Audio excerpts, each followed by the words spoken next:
પૂર્વ કોર્પોરેટરનો વિડીયો ગઈકાલે રાતથી વાયરલ થયેલો છે. મારા ધ્યાનમાં મોડી રાત્રે એ વિડીયો આવ્યો.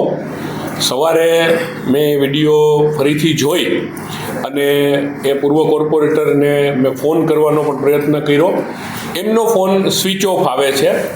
એટલે મેં કાર્યાલયથી રૂબરૂ એમના ઘરે એમને મેસેજ આપવાનો પ્રયત્ન કરેલો છે.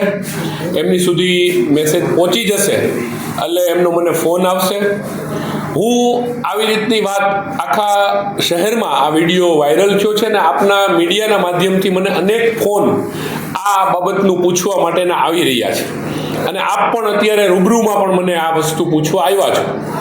તો હું એમની સાથે ચર્ચા કરી આ બાબતનું એમને ખુલાસો હું પૂછવાનો છું અને આ ગંભીર બાબત જો લાગશે તો પાર્ટી એના ધારાધોરણ મુજબ જે કાંઈ પગલાં લેવા પડશે એ પણ પાર્ટી આ બાબતમાં પગલાં લેશે. આમાં જે વિડીયોમાં જે વાત કરવામાં આવી રહી છે, પૈસા માંગવામાં આવી રહ્યા છે, બાંધછોડ કરવામાં આવી છે, જે રીતના વહીવટના પૈસા હોય, જો આવું પુરવાર થશે તો પાર્ટી કાર્યવાહી કરશે કે મહાનગરપાલિકાની ચૂંટણી આવતી એવા સમયે પાર્ટીને પણ ડેમેજ થયા હોય?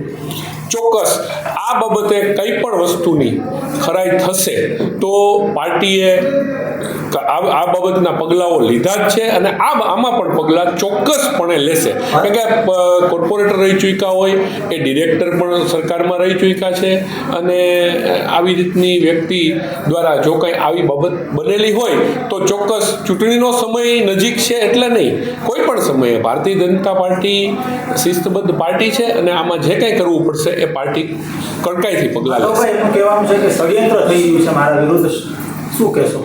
ખરા અર્થમાં અત્યારે એમનું કહેવાનું ના, એમનું કહેવાનું એવું હોય પણ એમણે મારી સાથે હજી વાત નથી કરી. મેં સામેથી પ્રયત્ન કર્યો હતો પણ એમનો ફોન સ્વિચ ઓફ છે એટલે મેં કહ્યું મેં રૂબરૂ અહીંથી કાર્યાલયથી કોઈ જઈને એમને કહેશે એટલે હું એમની વાત સાંભળી લઈશ. પણ એવું કાંઈ ભારતીય જનતા પાર્ટીમાં આવી રીતનું કોઈ અમારા કોઈ કાર્યકર્તા ષડયંત્ર કરે કે એવી કોઈ વાત નથી.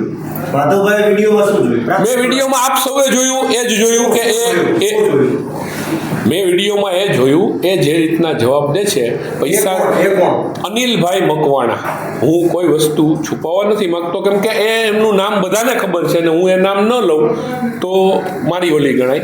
એટલે અનિલભાઈ મકવાણા મારા જે પૂર્વ કોર્પોરેટર છે કોઈની સાથે વાત કરી રહ્યા છે, એમ પૈસાની લેતી દેતીની વાત છે. હવે એ લેતી દેતીની કઈ બાબતની વાત છે, શું છે એ હું એમની પાસેથી ખુલાસો માગી રહ્યો છું.